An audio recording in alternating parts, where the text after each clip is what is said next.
नमस्कार। यशवंतराव चौहान महाविद्यालय के ऑनलाइन अध्यापन में आप सभी छात्रों का फिर से हार्दिक स्वागत।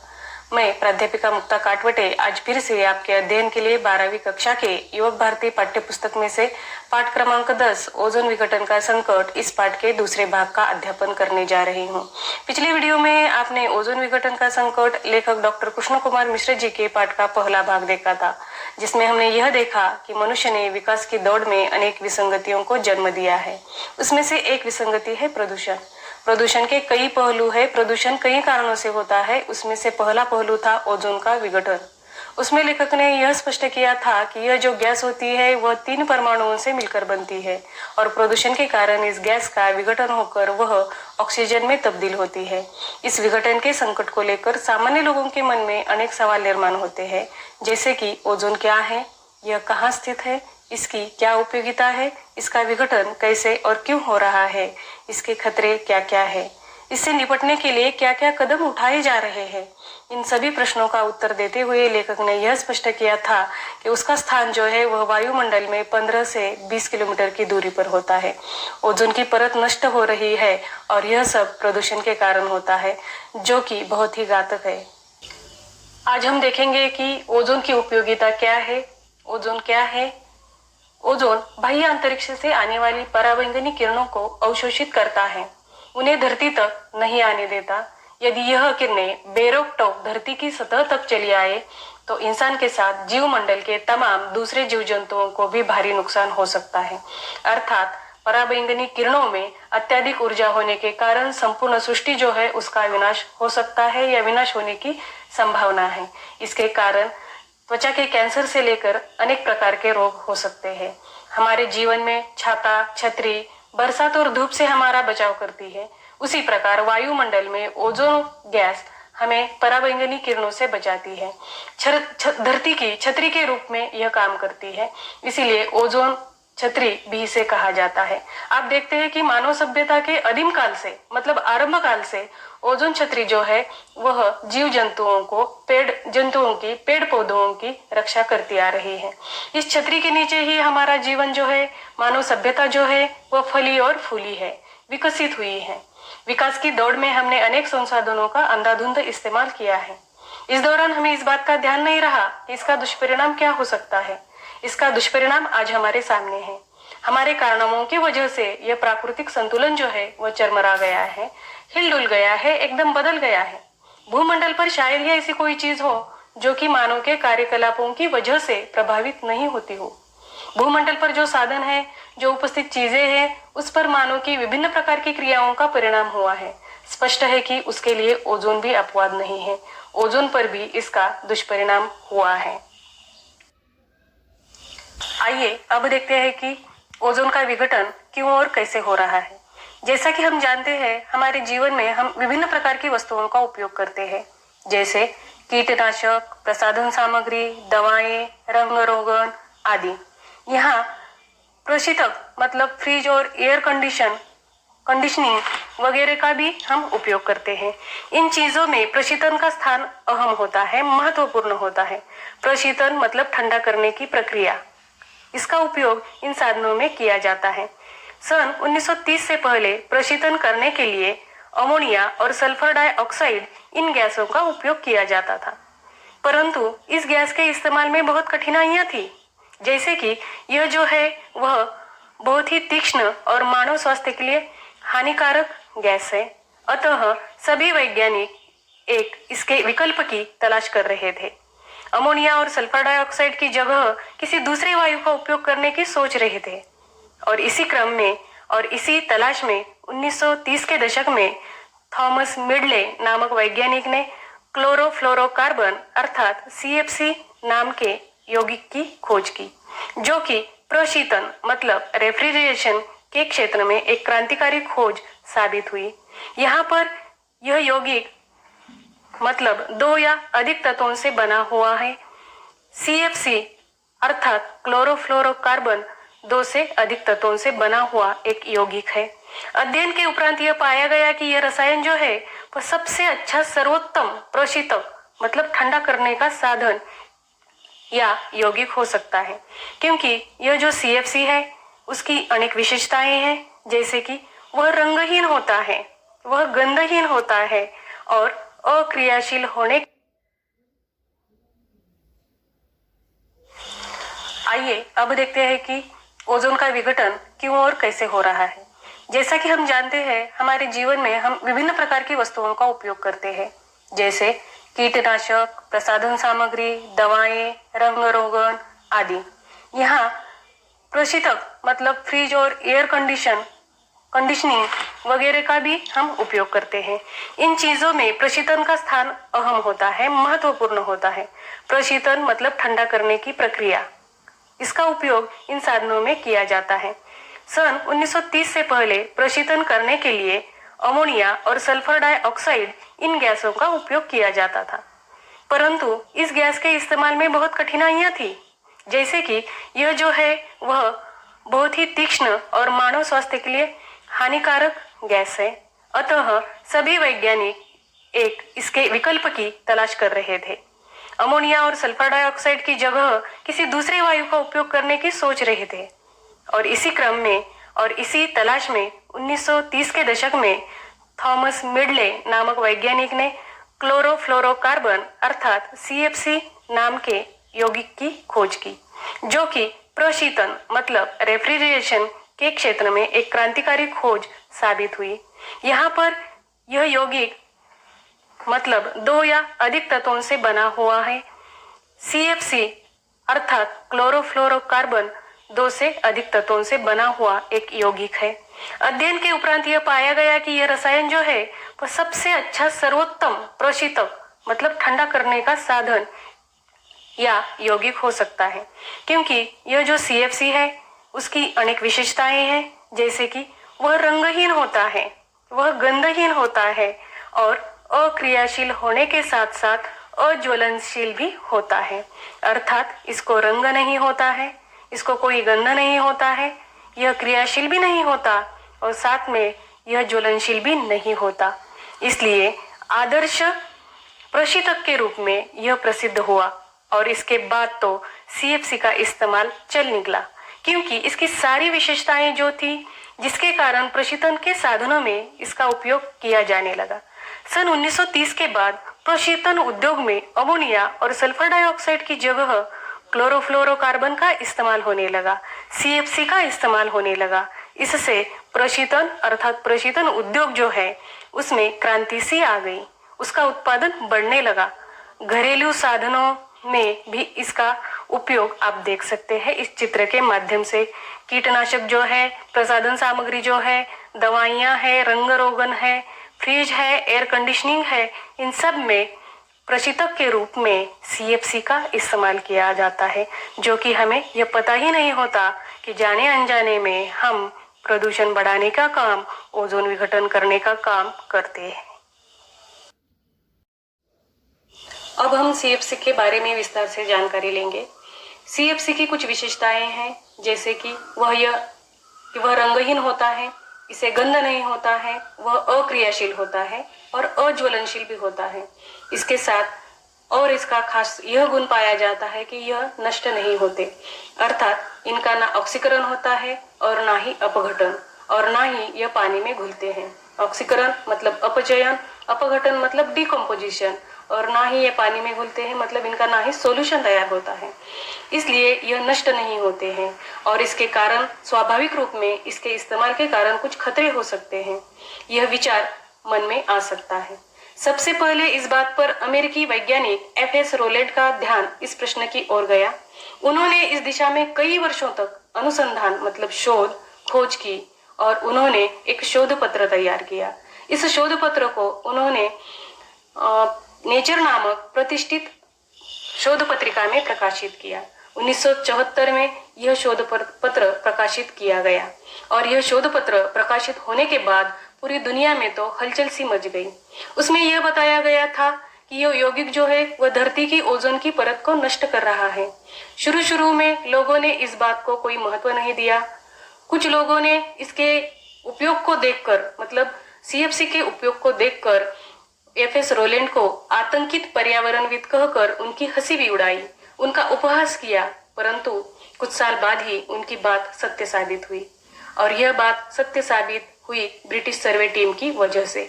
1985 में ब्रिटिश सर्वे टीम ने इस बात को पुष्टि दी कि CFC ओजोन की परत को नष्ट कर रहा है।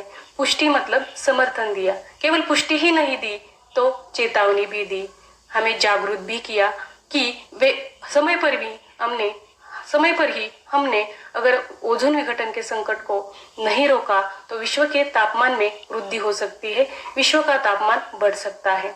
CFC मतलब क्लोरोफ्लोरोकार्बन की वजह से ओजोन की परत में छेद हो गया है। अमेरिका का उपग्रह निम्बस ने कुछ छायाचित्र अवकाश में से लिए और उन छायाचित्रों के अध्ययन से भी रोलैंड की बात को पुष्टि मिली, अर्थात रोलैंड की बात यथार्थ सिद्ध हुई कि CFC के कारण ही ओजोन को छेद हो रहा है, छिद्र पड़ गया है और ओजोन नष्ट हो रहा है। इसके माध्यम से, इन छायाचित्रों के माध्यम से यह पता चला कि पृथ्वी के दक्षिण ध्रुव पर ओजोन लेयर को छेद या छिद्र हो गया है। इसलिए इस ब्रिटिश सर्वे टीम ने ये चेतावनी भी दी कि यदि जल्द ही उपाय न किया तो ओजोन की परत छीज कर मतलब उसका क्षय होकर पराबैंगनी किरणें अधिकाधिक स्वरूप में पृथ्वी पर आ सकती है और जिसके कारण पृथ्वी का तापमान बढ़ सकता है और इसके परिणाम स्वरूप में विभिन्न प्रकार की व्याधियां मनुष्य को तथा जीव जंतुओं को हो सकती है। यह व्याधियां आमतौर पर त्वचा से संबंधित होगी, जैसे कि त्वचा के कैंसर भी हो सकते हैं और त्वचा के कैंसर की रोगियों की संख्या लाखों में हो सकती है और इसका एकमात्र कारण यह होगा कि CFC ओजोन को नष्ट करेगा। ओजोन नष्ट होने के कारण पराबैंगनी किरणें सीधे धरती तक आएगी और इन पराबैंगनी किरणों के अत्यधिक ऊर्जा के कारण विभिन्न प्रकार की व्याधियां होंगी, जैसे कि त्वचा तथा त्वचा से संबंधित विभिन्न प्रकार के कैंसर इसके माध्यम से हो सकते हैं।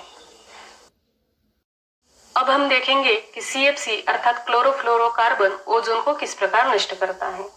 CFC रसायन जो है वह हवा से हल्का होता है, अतः इसका जब उपयोग किया जाता है तब वह उन साधनों से मुक्त होकर सीधे वातावरण में ऊंचाई पर चला जाता है। वायुमंडल में ऊपर चले जाने के बाद वह पराबैंगनी किरणों के संपर्क में आता है, जिससे इस गैस का प्रकाश अपघटन हो जाता है, फोटोलिसिस हो जाता है और उससे क्लोरीन के मूलक पैदा होते हैं। क्लोरीन के ये मूलक ओजोन से अभिक्रिया कर उसे ऑक्सीजन में बदल देते हैं और ऐसा होने से ओजोन जो गैस है वह छिजती जाती है, अर्थात क्लोरीन के कारण ओजोन जो है वह ऑक्सीजन वायु में बदल जाती है, जिसके कारण पृथ्वी का अस्तित्व ही संकट में पड़ गया है, जिसे हम बहुत ही निष्क्रिय समझते थे, अर्थात CFC को हम बहुत निष्क्रिय समझते थे, वह गैस तो सक्रिय निकली। एक क्लोरीन ओजोन के 1 लाख अणु को तोड़कर उसे ऑक्सीजन में बदल सकता है और ऐसा श्रृंखला अभिक्रिया के कारण होता है। यहाँ ध्यान देने योग्य यह बात यह है कि सन 1974 में पूरी दुनिया में CFC का उपयोग अगर हम देखते हैं तो वह 9 लाख टन था। पिछले कई वर्षों से हमें यह मालूम हुआ है कि पृथ्वी के दक्षिण ध्रुव पर ओजोन परत जो है उसको छिद्र हो गया है और वह आकार में बढ़ गया है। यहाँ पर आप ये 2 चित्र देख सकते हैं। इस पहले चित्र में दक्षिण ध्रुव के ऊपर का ओजोन लेयर जो है उसका छिद्र दिखाई दे रहा है और इस छिद्र का आकार भी बढ़ रहा है और इस दूसरे छिद्र में हमें यह दिखाई देता है कि पृथ्वी के उत्तरी ध्रुव पर भी ओजोन छिद्र जो है वह हो गया है या ओजोन को छिद्र पड़ गया है और यह सब मनुष्य जाति के लिए बहुत ही चिंताजनक है। आगे पाठ में लेखक ने यह बताया है कि इस संकट पर दुनिया किस प्रकार विचार कर रही है। इस संकट पर कई देशों ने विचार किया। अनेक देशों की मिलकर एक पहली बैठक 1985 में वियना के शहर में हुई। बाद में 1987 में कनाडा के मॉन्ट्रियल शहर में भी यह बैठक हुई, जिसमें दुनिया के 48 देशों ने हिस्सा लिया था। इस बैठक में एक मसौदा तैयार किया और उसे अंतिम रूप दे दिया गया। इसी मसौदे को मॉन्ट्रियल प्रोटोकॉल कहते हैं। इसके तहत यह नियम रखे गए, मतलब कुछ प्रावधान, कुछ नियम रखे गए। सन 1995 तक सभी देश CFC की खपत में 50% की कटौती करेंगे, यह एक नियम या प्रावधान था, तथा 1997 तक 80% की कटौती करेंगे। परंतु इस मसौदे के कई बिंदुओं पर विकसित और विकासशील देशों में मतभेद निर्माण हो गया। मुद्दा यह था कि CFC यौगिक प्रौद्योगिकी तथा उसका हस्तांतरण। विकासशील देश यह चाहते थे कि इस पर आने वाला खर्च विकसित देश करे, क्योंकि ओजोन विघटन के लिए वही जिम्मेदार है। सन 1990 के ताजा आंकड़ों के अनुसार पूरी दुनिया में CFC की खपत जो थी वह 12 लाख टन तक पहुंच गई थी, जिसकी 30% हिस्सेदारी जो थी वह अमेरिका की थी और भारत का प्रतिशत मात्र 0.6% था। भारत की तुलना में अमेरिका का यह प्रतिशत 50 गुना ज्यादा था और इसलिए समस्या थी इस पर कौन खर्च करे। इस समस्या पर विचार करने के बाद लंदन में एक बैठक हुई, जहां पर इस प्रश्न के लिए कुछ उत्तर खोजे गए। उसमें से यह था कि ओजोन विघटन के लिए एक कोष बनाने की मांग की गई, ट्रेजरी बनाने की मांग की गई। यहाँ विकासशील देशों के दबाव के चलते विकसित देशों को कई रियायतें देनी पड़ी। इसके अंतर्गत नई तकनीकों के हस्तांतरण के मदद के साथ साथ CFC के विकल्प की खोज में दूसरे देशों को धन मुहैया करना मतलब अदा करना। समझौते के तहत यह व्यवस्था भी की गई कि सन 2000 तक विकासशील देश भी इसका इस्तेमाल बंद कर देंगे। इस दौरान विकसित देश नए प्रशिक्षकों की खोज में विकासशील देशों को आर्थिक मदद करेंगे। इस प्रकार कुछ प्रावधान और कुछ नियम इस पर किए गए और 1990 की इस बैठक के माध्यम से ओजोन के विघटन को रोकने का प्रयास पूरी दुनिया में किया गया। संकट की गंभीरता को देखते हुए सभी देशों ने इसके बारे में विचार करना आरंभ कर दिया तथा इस संकट को कम करने के लिए एक साथ कदम उठाने की शुरुआत भी कर दी है। ग्रीन हाउस प्रभाव के कारण आज धरती का तापमान निरंतर बढ़ रहा है। ग्रीन हाउस क्या होता है? ग्रीन हाउस प्लास्टिक या कांच की छत के द्वारा बनाई हुई एक संरचना है, जिसमें ठंड के मौसम में भी हम अच्छे से पौधे उगाकर ला सकते हैं। मतलब यहाँ पर सूरज से आने वाली किरणें अंदर तो आ जाती है लेकिन बाहर नहीं जा सकती, जिसकी वजह से ग्रीन हाउस का तापमान जो है वो अच्छे से बढ़ जाता है। और इसी प्रकार का परिणाम पृथ्वी के वातावरण में उपलब्ध कई गैसों के कारण पृथ्वी पर भी होता है। पृथ्वी के वातावरण में उपलब्ध कुछ पदार्थ तथा गैसें ग्रीन हाउस का काम करती है। सूरज से आने वाली किरणें सीधे पृथ्वी तक आती है। उसमें ओजोन लेयर नष्ट होने के कारण पराबैंगनी किरणें भी सीधे पृथ्वी तक आती है और जब यह किरणें पृथ्वी तक आती है तब पृथ्वी के भूमंडल में उपस्थित पदार्थ उस ऊर्जा को ग्रहण कर लेते हैं। ग्रहण करने के बाद यह वस्तुएं उनकी ऊर्जा बाद में उत्सर्जित कर देती है और यह उत्सर्जित ऊर्जा जो है वह सीधे वातावरण में वायुमंडल में चली जाती है, परंतु वातावरण की कुछ गैसें और कुछ पदार्थ फिर उन्हें शोषित कर लेते हैं और इन अवशोषण के बाद पृथ्वी के तापमान में वृद्धि होती है, क्योंकि सूरज के द्वारा आने वाली ऊर्जा बाद में वायुमंडल में दोबारा वापस नहीं जा पाती, वह पृथ्वी पर ही उपस्थित रहती है और इसे ही ग्रीन हाउस कहा जाता है। इस चित्र के माध्यम से हम देख सकते हैं पौधों को उगाने के लिए किस प्रकार का यह ग्रीन हाउस बनाया गया है और पृथ्वी का यह ग्रीन हाउस या वातावरण में उपलब्ध पदार्थ तथा कुछ गैसें यह ग्रीन हाउस का काम करती है और जिसके कारण पृथ्वी का तापमान बढ़ता ही जा रहा है।